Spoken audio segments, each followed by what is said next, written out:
Sandi dengan nomor induk mahasiswa 221181072. Nah, kali ini saya akan menjelaskan tentang PCM.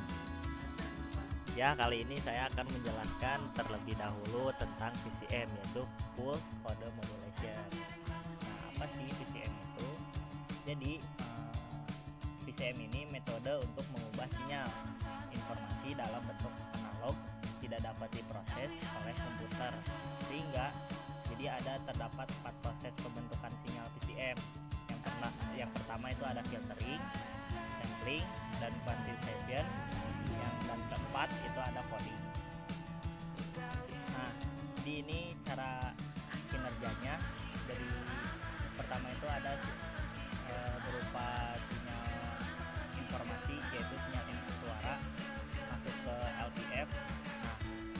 Nah, setelah dari LPF itu lalu masuk ke sampler. Nah, dari sampler ini keluarannya yaitu sinyal-sinyal PAM. Nah, setelah dari sampler itu melalui quantizer. Nah, dari quantizer ini jadi dari quantizer ke coder ini jadi ada sinyal PAM terkuantisasi. Nah, dari coder ini akhirnya dikirimlah ke digital, yaitu direct binary PCM. Nah, lalu ada fungsi LPF. Jadi fungsi LPF ini low pass filter. Sinyal informasi masih bercampur dengan noise atau sinyal lain yang berfrekuensi tinggi. Nah, yang pertama ini sinyal yang disebutnya sinyal input yang masih tercampur dengan noise, contohnya seperti ini. Nah, untuk yang LPF ini, LPF menghilangkan sinyal yang tidak diinginkan. Lalu yang di ketiga ini yaitu sinyal output daripada si LPF tersebut. Nah, lalu ada sampling PAM, Pulse Amplitude Modulation.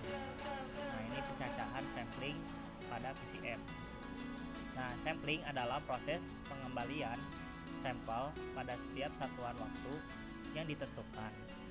Sinyal output sampler disebut sinyal PAM, Pulse Amplitude Modulation. Nah, kali ini ada proses dari si kuantisasi. Nah, di sini terjadi pemberian level sampel, jumlah level sampel sebanyak M, di mana M sama dengan 2 N, dan N adalah banyak bit yang diminta. Misal N sama dengan 4, maka level kuantisasi ada 16, yaitu ada 0, 1, 2 hingga 15.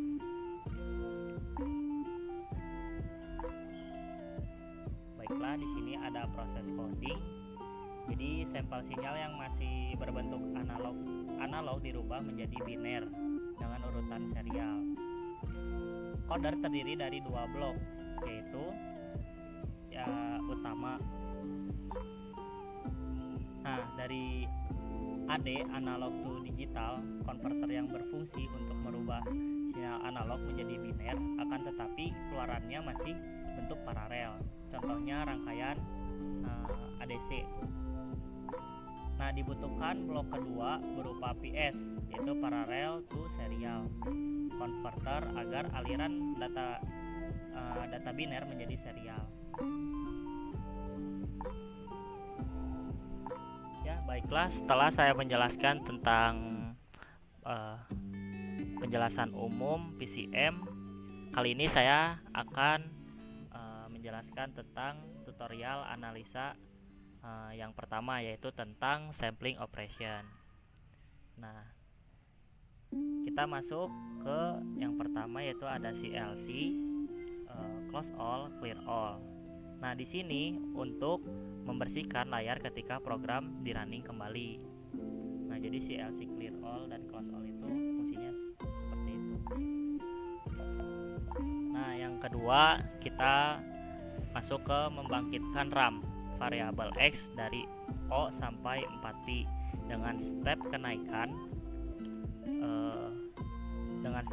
sebesar 2pi per N1, X sama dengan 0 banding 2 pi atau n 1 banding 4 pi, di mana n1 adalah banyak sampel yang diambil tiap periode.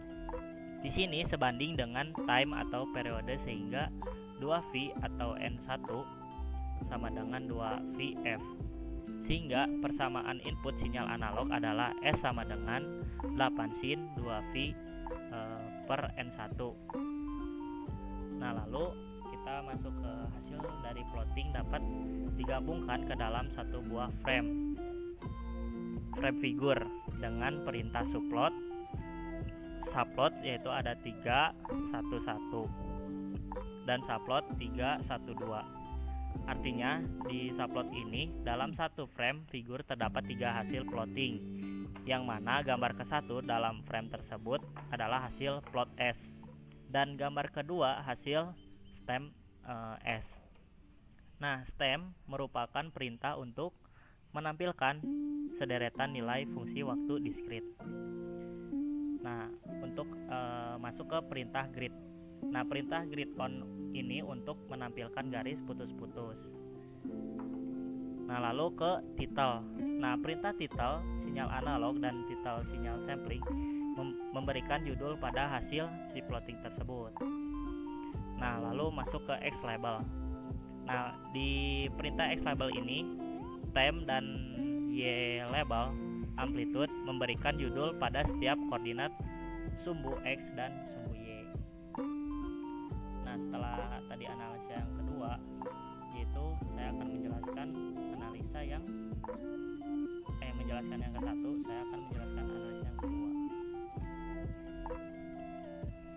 yaitu yang tentang quantization process.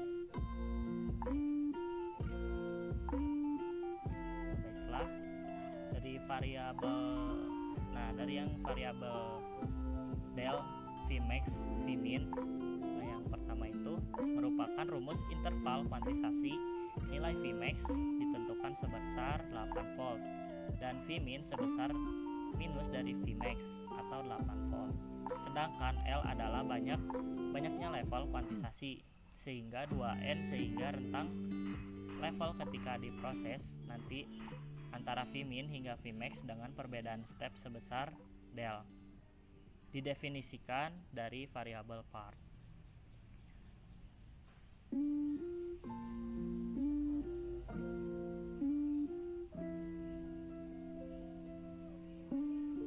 Nah, lalu ada perintah InQ atau quantis, S, part, dan code menandakan adanya matriks in dan Q. Definisi ini diperlukan untuk proses perulangan. Nah, dari si perintah I1, L1 maksudnya, length atau yang biasa disebut lin, dan L2 length Q untuk menghitung jumlah elemen dari vektor in dan Q. Nah, selama proses perulangan, bila kondisi in L tidak sama dengan 0, yang L in F in yang sama dengan O, maka nilai in dikurangi 1, kemudian indeks mengalami kenaikan nilai sebesar 1. Kondisi tersebut terus-menerus dilakukan hingga in I sama dengan O pada I sama dengan 1 sampai nilainya I1. Nah, selama proses perulangan I2 sampai nilainya I2 diberlakukan kondisi Q sama dengan Vmin del per 2. Maka nilai Q I terus diproses sama dengan Vmin ditambah del per 2 seiring dengan kenaikan indeks I tersebut.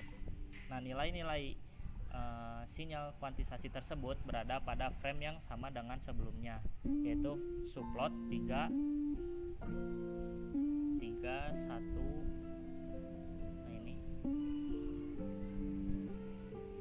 3, 1, 3 seperti itu. Lalu kita masuk ke analisa yang ketiga, yaitu encoding proses.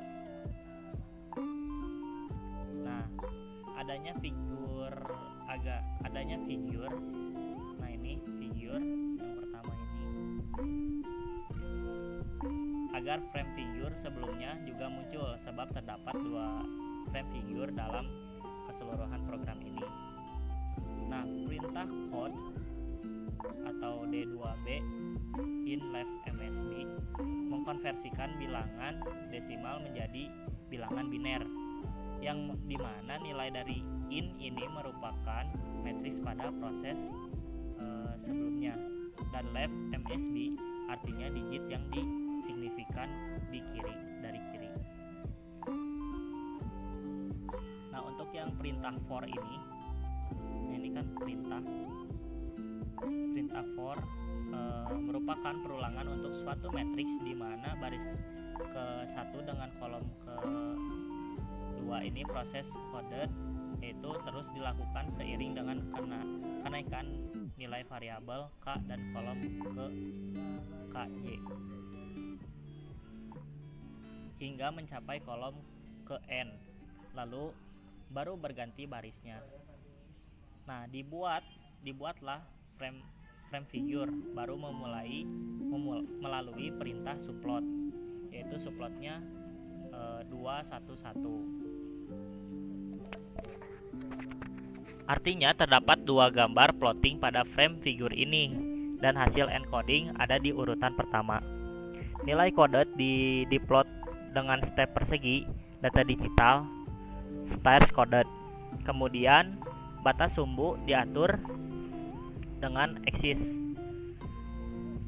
yang artinya sumbu x-min sama dengan O, x-max sama dengan 100, y-min sama dengan 2, dan y-max sama dengan 3. Seperti itu. Lalu kita masuk lagi ke analisa yang keempat, yaitu demolition of PCM sinyal.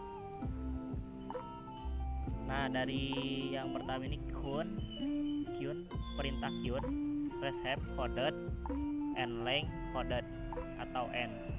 Nah, ini fungsinya itu untuk mengubah matriks coded menjadi matriks Qn dengan ukuran baris sebanyak N dan kolom sebanyak length coded. Nah, perintah indeks sama dengan BI 2DE Qn left MSB mengubah nilai biner variabel Qn ke nilai desimal dengan nilai signifikan dari kiri. Nah, nilai hasil demodulasi didapat dengan rumus Q sama dengan del, indeks ditambah Vmin ditambah del per 2, seperti itu. Nah, nilai ini diplot pada frame figure yang sama dengan sinyal encoded di urutan kedua, yaitu subplot yang bersubplot 2, 1, dan 2, seperti itu. Ya, baiklah, setelah saya menjelaskan tentang daripada si coding tersebut, saya akan mencoba dari coding tersebut. Nah, masukkan nilai N untuk N sama dengan bit sistem PCM. Nah, kita masukkan 2. Lalu di jumlah sampel periodenya kita masukkan 10.